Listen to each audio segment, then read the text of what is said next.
Ladder and custom keys. We're going to be starting with Battle.net's ladder. We can access that through clicking Versus on the main menu. As you can see, unranked at the top, this will not count your wins and losses. It will not give you a rank. It will not give you a rating. This is the low pressure form of laddering. And now to ranked. This will count your wins and losses. It will give you a rank. It will give you a rating. This is our race selection. This is our game mode selection. All of these game modes have a ladder and a ranking system.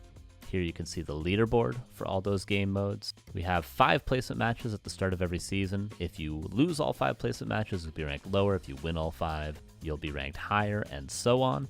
If we go up to the info in the top right, we can actually see all the ranks and ratings that they require. Once you reach these ratings, you will reach these ranks. Champion is the highest, combatant is the lowest.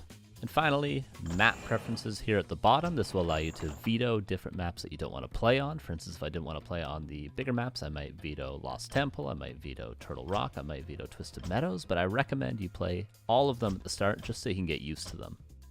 And now for the second, arguably much better ladder option, W3 Champions. To start, we're going to go to w3champions.com, and then we're going to click on Download Now on the main page.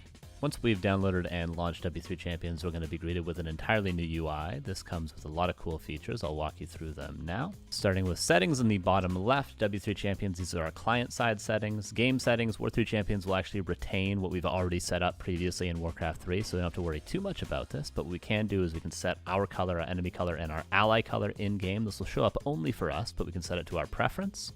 Going into network, this is the big advantage of W3 Champions compared to Battle.net. Battle.net only has 3 servers. One is in America, one is in Europe, and one is in Asia. But W3 Champions has all these servers, so you always have the best possible ping.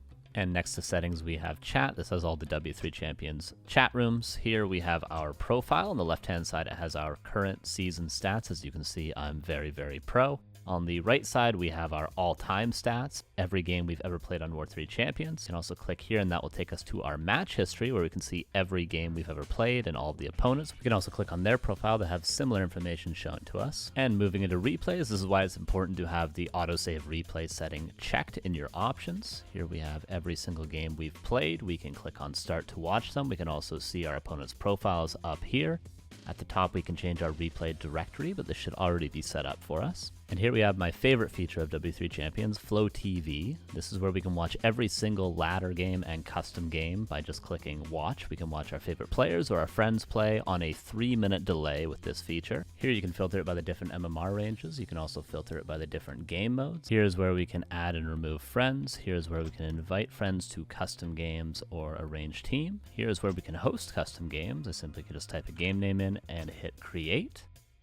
Now we can host every single custom map on W3 Champions. We can also set our server to whichever is best for our ping. We can use ping equalizer, which will set every player's ping in the game to the same. This does come at the risk of some desyncs, but it's not too common. We can also hide player names, which is useful in free-for-all matches. And we can enable or disable Flow TV. And finally, to the ladder itself. Here on the left-hand side, we can see the maps. You get a couple more map vetoes on War3 Champions as opposed to Battle.net. Melee and non-melee. Non-melee is actually a bunch of custom games that also have their own ladder. Melee is 1v1, 2v2, 3v3, 4v4, and free-for-all. Race selection, no restriction. 8-hour restriction will not allow you to play the same player twice within an 8-hour window. Just like Battle.net, we have to play 5 placement matches on War3 Champions. Most likely, if you're a beginner player, you're going to lose these 5 placement matches, but don't be discouraged. And in the bottom right, we have the amount of players playing each specific game mode currently.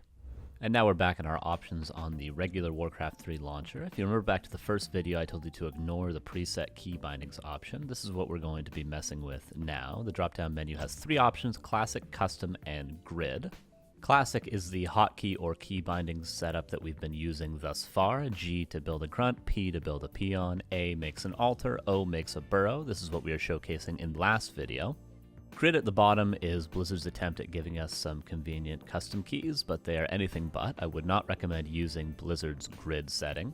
And lastly, custom. Custom is what we're going to be talking about for the remainder of this video. I do want to note, though, if you guys want to play on Classic, that's totally acceptable. Many professional players still play on Classic. It's just if you're first starting out and you're still getting used to what all the hotkeys are, you might as well customize your own more convenient hotkey setup.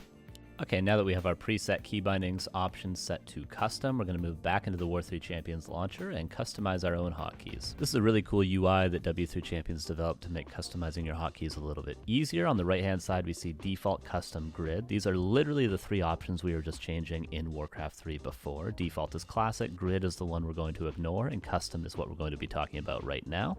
What custom does is pulls our hotkey preferences from a text file. I'll show the directory on screen now. We can edit our hotkeys in the text file itself, or we can just edit it here on the left-hand panel, and it edits the text file for us. How this UI works is we're going to find the unit, building, upgrade, or ability we'd like to change. We have neutral, undead, orc, night elf, human. We'll ignore this at the top for now. I want to change the hotkey for peon, so I'm going to click on orc, I'm going to click on the Great Hall, and then I'm going to find peon. Currently the hotkey is P, but I'm going to click it and hit Q, and now when I hit save hotkeys and restart Warcraft 3, the hotkey for peon will be changed from P to Q. Now you can certainly go through and change every individual hotkey like this, but this will be a lot to do for new players. What instead we're going to do is we're going to put some custom hotkey setups in the description. The main text file I would recommend using is called QWER grid-custom keys. If you have a different keyboard layout, there will be different options that better match your hardware. First, you need to rename QWER grid-custom keys to customkeys.txt and then drag, drop, and replace it in your appropriate directory. Warcraft 3 will only recognize a file that has this specific name and is in this specific directory. This setup takes the 4x3 grid in the Warcraft UI and maps it to your keyboard's layout. Everything in the top left of the grid will be Q, and then W, E, R, and so on. This is the most common and one of the better hotkey setups. Lastly, we have item hotkeys for our hero's inventory. By default, these are mapped to numpad 784512 to match the 2x3 inventory layout. These hotkeys work fine for some, and they're also quite far away for others. There's no way to change these hotkeys in the customkeys.txt file, so we must use a macro program to remap these numpad inputs to separate inputs on our keyboard. Luckily, War 3 Champions includes this feature as well. Simply click on Launch Hotkey App at the top, and it will launch a separate program that rebinds your inventory to the desired hotkey. I would recommend rebinding them to either TYGHBN, which will be the 2x3 grid next to your QWER custom keys you just set up, making them very accessible on the keyboard. Or Alt plus QWASZX also works very well, and I've used this myself in the past. Alright, now you're ready to actually play the video game.